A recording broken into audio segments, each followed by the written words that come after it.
Saya mewakili dari Poktan yang berada di Kecamatan Cipongkor, Kabupaten Bandung Barat, yang paling ujung lah. Tapi alhamdulillah hari ini saya bisa mampir. Sebenarnya yang saya keluhkan dan teman-teman petani yang dikeluhkan itu banyak banget. Di antaranya kalau memang toh Bapak nanti misalkan Allah memberikan jalan yang terbaik Bapak jadi presiden, ya bisa mewakili bahwa pernah mendengar para petani Cipongkor atau petani KPP yang berbicara. Mudah-mudahan biasanya kalau yang sudah mampir insya Allah terrealisasi terkait dengan bansos-bansos yang kayak seperti itu. Yang pertama yang saya keluhkan dari petani itu tentang di saat kita panen, Pak, di mana seperti halnya padi kita panen harganya murah, padahal ya mungkin bagi para pembeli kayaknya murah, tetapi kalau bagi petani kalau bisa panen kita murah, bagaimana kita mengembalikan yang sedang dilakukan yang kami lakukan bertanam itu hitung-hitungannya tidak tercapai, Pak. Kalau misalkan kalau sekarang berkisar harga padi 45 dengan dengan perbandingan biaya operasionalnya hampir mendekati 45 juga, berarti hitung-hitung menyimpan aja. Nah, kami berharap ketika Bapak nanti jadi perwakilan kami di pemerintah, mudah-mudahan Bapak dapat membantu untuk perbandingan harga seperti itu. Termasuk juga di jagung, Pak. Karena tidak seimbangnya dengan operasional yang kami lakukan saat membajak sawahnya atau mengelola pertaniannya gitu, Pak. Yang kedua tentang pupuk, Pak. Pupuk teh upami di ayeuna mah rada aturan-aturan teh rada lieur, Pak, ke masyarakat mah.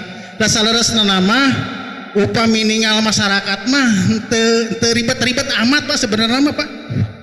Anu penting harga murah udah selesai. Seperti Bapak tadi menyampaikan minyak tos murah tos alhamdulillah kamu masyarakat mah teu seueur pakahoyong rek pek bae rek kitu rek ieu oge. Anu penting masyarakat bisa menikmati sebagian dari yang dihasilkan dari negara ini, termasuk ya subsidi itu mohon diperhatikan juga. Mungkin sebagian itu juga, Pak. Mudah-mudahan apa yang Bapak cita-citakan mudah-mudahan berhasil. Jadi Kang Pardan, namanya asik banget. Itu nama unik. Kalau nama unik pasti diinget tuh. Gak ada di KPP. Saya cerita dulu. Jadi waktu Gus Dur jadi presiden, dia panggil saya, Rizal, kamu saya angkat jadi ketua BPK, Badan Pengawas Keuangan. Itu levelnya tinggi, lembaga negara kayak ketua DPR. Saya bilang, Gus, terima kasih Gus. Ya, itu jabatan biasanya buat orang yang udah 60 tahun. Saya waktu itu masih 43 tahun. Jadi gini deh Gus, nanti kalau saya udah 60 tahun, Gus Dur telepon saya mau. Gus Dur kesel banget sama saya. Habis itu dia panggil lagi saya seminggu kemudian. Kamu saya angkat jadi dubes di Amerika. Gus, terima kasih Gus. Ya, Gus Dur kayak Belanda aja saya bilang. Loh kenapa? Ya yang Badung-Badung dikirim ke luar negeri. Tugas saya cuma di pesta diplomatik minum wine doang tiap hari. Terima kasih dah, saya lebih senang di Indonesia. Akhirnya dia bingung. Dia panggil lagi saya seminggu kemudian. Kali ini kamu gak boleh nolak. Kamu ditawarin 2 jabatan tinggi. Nolak. Orang Indonesia satu aja udah pasti ambil. Kali ini kamu gak boleh nolak. Kamu harus mau jadi ketua Bulog. Ya, saya bilang Gus, karena Gus Dur udah 3 kali minta saya, kali ini saya mau. Tapi dengan syarat apaan syarat? Nggak ada syarat-syarat. Ada Gus, saya hanya mau jadi ketua Bulog 1 tahun.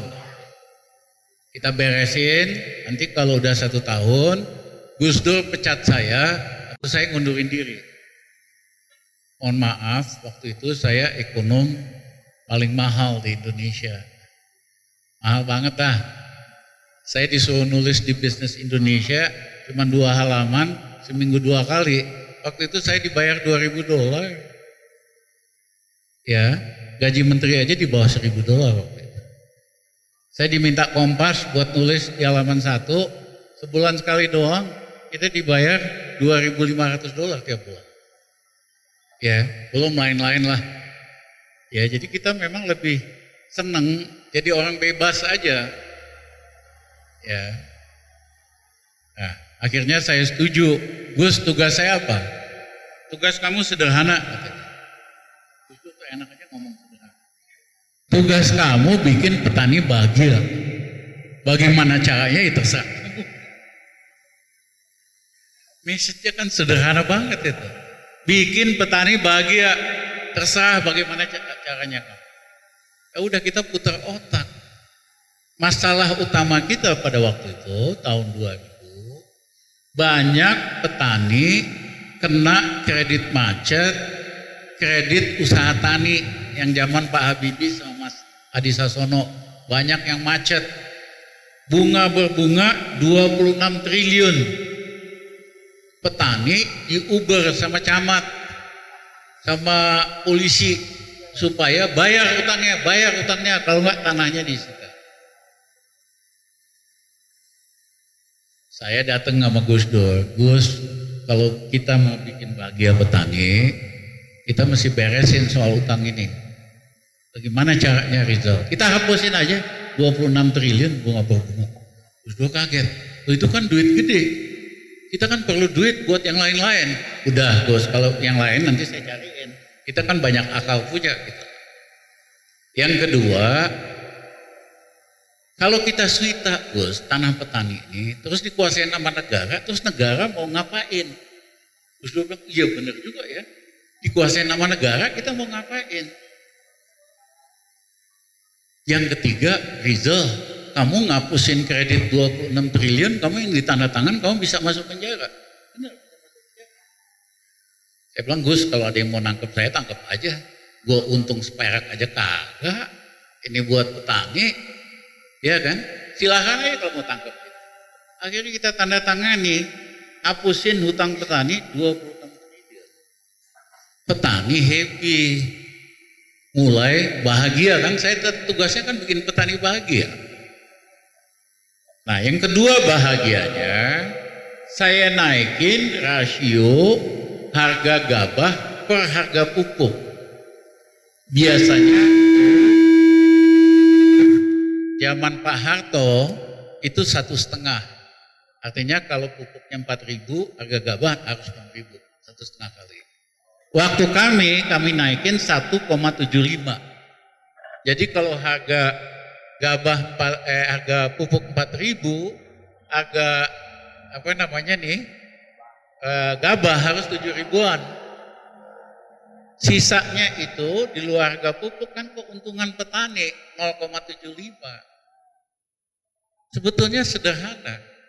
Petani seneng bakal untung gede kalau panen.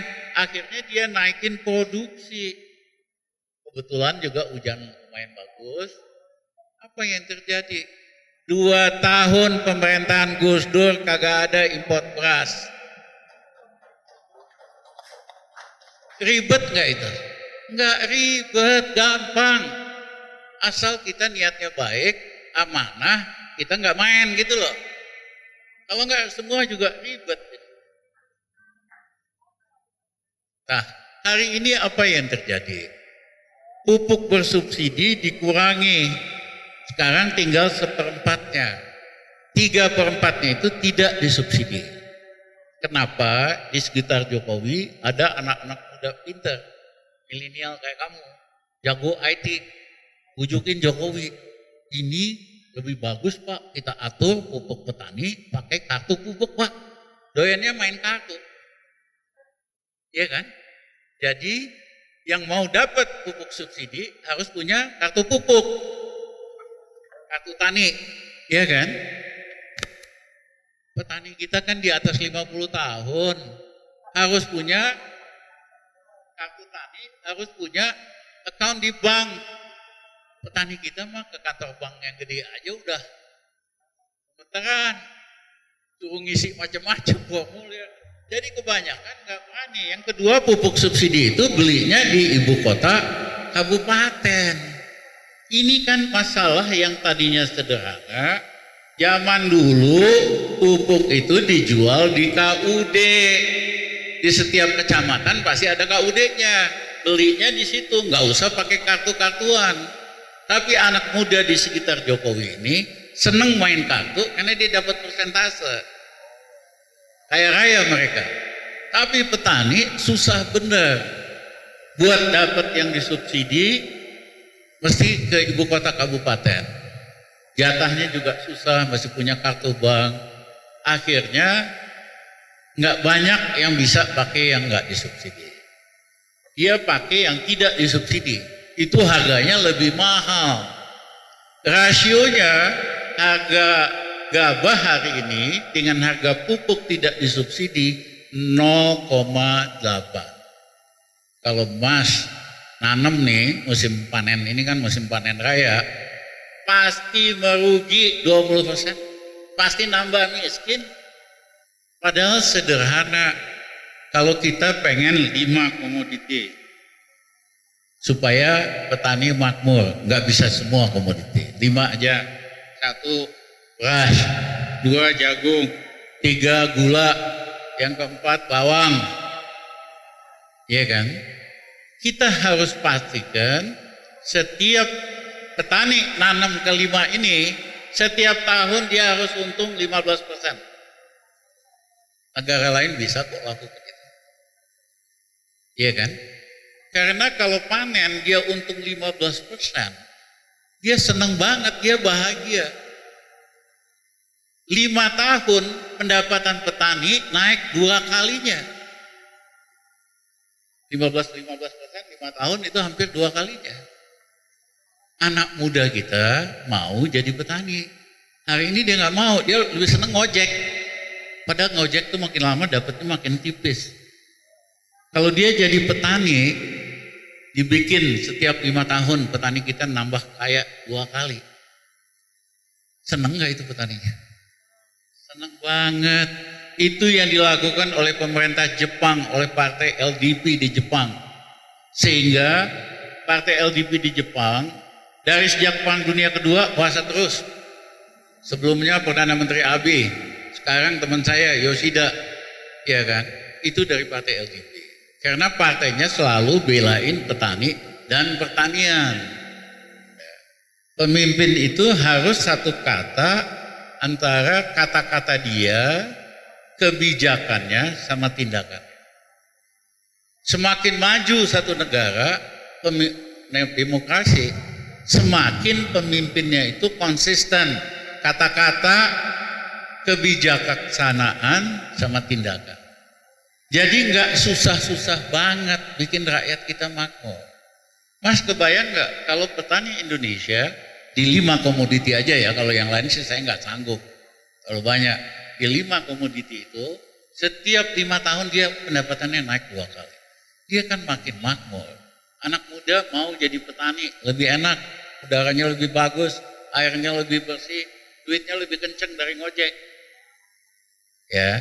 Yang kedua, kalau di desa-desa punya daya beli, industri Indonesia juga maju.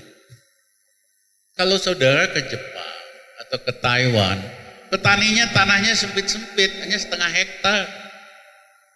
Jarang petani di Taiwan yang punya tanah 1 hektar. Di Jepang juga. Cuman mereka makmur. Ya, bisa nyekolahin anak, bisa bayar kesehatan, bisa apa istilahnya itu beli mobil, bisa liburan. Ya, kalau ada orang Taiwan rame-rame jadi turis tuh dulu, banyak kan tuh petani, loh jangan salah. Apalagi Indonesia, kalau kita bagi tanah lumayan. Nah contoh lagi, Kenapa kita mesti belajar dari Malaysia?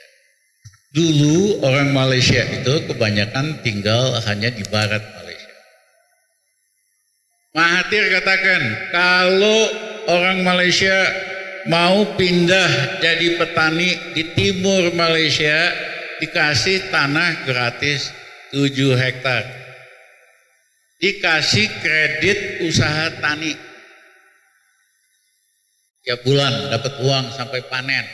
Suruh nanam sawit, nanam karet, nanam coklat. Yang pindah banyak, ratusan ribu orang. 5 tahun dia panen, dia kaya raya. Bapak kebayang nggak kalau kita kasih di luar Jawa 10 hektar? 0,5 juta orang atau 1 juta orang dalam 5 tahun. Begitu mereka panen 5 tahun, mereka kaya raya, Pak. Bisa beli mobil, bisa nyekolahin anaknya di Jawa atau di luar negeri. Dan kita kan orang Indonesia, begitu orang dari Pulau Jawa sukses di luar Jawa, punya tanah kebun 10 hektar. Begitu dia kaya, yang ditolong keluarga dia di kampung, dia enggak? Adiknya, keponakannya, pasti tuh ngalir duit. Nah, kita lakukan Mas, sampai kita bisa pindahin 2-3 juta orang. Saya bikin program ya, saya nggak ngomong begini pakai paper. SBY waktu itu garis pakai spidol. Wah ini bagus Mas Rizal, nanti kalau saya presiden tak kerjain. Ini bagus, ya kan? Nanti Indonesia pasti akan sangat makmur. Nah nanti petani kita, Mas SBY, pasti kayak petani Malaysia, dia males nani, dia pengen jadi tuan tani. Nanti kita panggil orang Bangladesh, orang Pakistan buat kerja di kebun-kebun kita. Jadi masalah kita ini nggak ribet amat, karena kita oleh Tuhan dikasih bumi yang luas banget, alam yang kaya banget, banyak matahari, banyak air. Itu harusnya kita jadi gudang pangannya Asia. Asal strateginya jelas. Bukan setiap apa-apa import. Bawang putih import. Iya kan? Dan jahat itu importnya. Persis petani bawang putih kita di Brebes lagi panen, dia importnya dia banjirin supaya harganya jatuh. Supaya habis itu musim berikutnya ngurangin tanamnya. Begitu udah kurangin, importnya dia kecilin, harganya naik, bawang putih naik berapa kali. Ini mafia semua ini. Ya, jadi kalau kita benar, rakyat kita ini rajin, nggak bandel, ya nggak suka ngelawan. Artinya, kalau kita lakukan yang benar, kita jadi gudang pangan Asia. Kita yang ekspor tadi 5 komoditi tadi, jagung, beras, Asia yang lain. Nggak susah kok itu. Jadi itu Mas, bagaimana cara ngelakuinnya, ada caranya dan nggak ribet-ribet amat.